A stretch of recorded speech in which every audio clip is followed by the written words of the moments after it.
a certain scientist in United States was working on the impact of cannabis on human consciousness. For almost 18 years, the United States government gave him 30 kgs of marijuana per year to experiment. 18 years of experimentation, he produced nothing. So during the late 80s, when the drug situation was getting bad and they cut this quota, 30 kgs of marijuana that they were giving him, there's nothing doing. We don't know where it's going with 30 kgs because you have done nothing. He tried to explain that he has done so many things but still it's not come to conclusion, but they said nothing doing and cut the marijuana quota. So he moved to Israel. The Israeli government looked at his work and they decided to give him.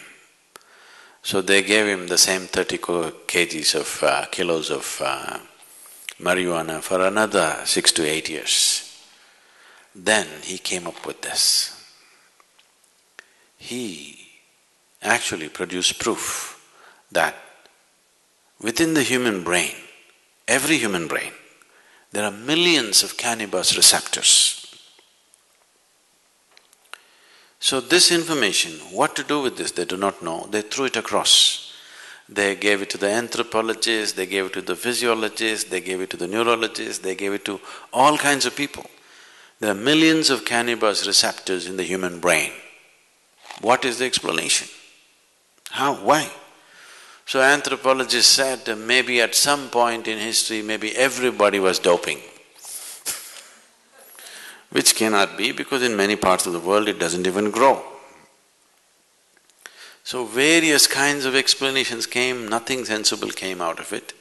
Then the neurologists, after about 2.5 years of looking into this in various levels, they said, when human being is in a certain state of experience, the human system itself produces the necessary chemicals for which it is waiting. So, these millions of cannabis receptors are waiting for you to produce it. Those who could not produce it, they try to put it from outside and damage the system. Look at me, I'm always blissed out. Look into my eyes and see I'm stoned. Never been on a substance, but always stoned. Because the very system does this.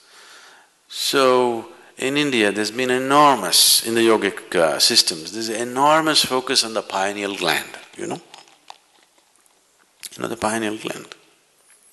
For a long time, the modern medicine almost ignored it. They said, there are so many things in this body which we are not bothered about, it's because it's not concerned about day-to-day health situations. Today, the maximum that they have come to is, they are beginning to say the secretions of the pineal gland, if they're on, if they're active, there will be no mood swings in you. That's not the point. There is a whole system of yoga to activate the pineal gland. If you activate this and if it generates sufficient amount of secretion, you will be ecstatic every moment of your life.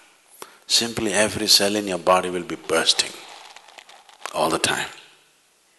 Now when you're like this, if you eat, if you don't eat, if you sleep, if you don't sleep, nothing matters because you're blissed out. In this state, everything is effortless.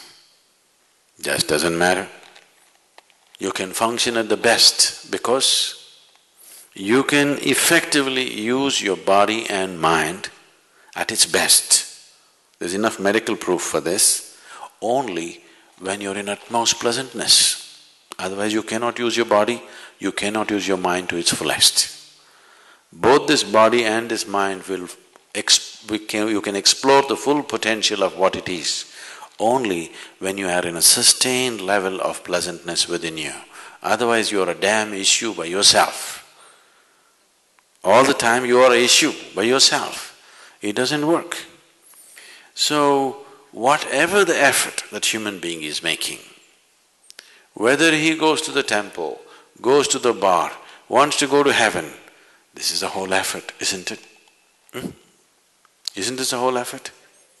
He wants something larger than what is happening now to happen to him. Isn't it so?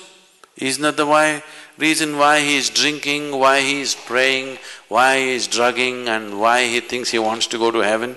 He wants something more to happen, isn't it? Look at this simply. Something more will happen only if your perception is enhanced, not otherwise. Is that so? So the whole system of yoga is only focused towards enhancing your perception. If your perception is enhanced, something more, you don't have to look for it. It is happening in such proportions, you have to learn to handle it. Big things will happen.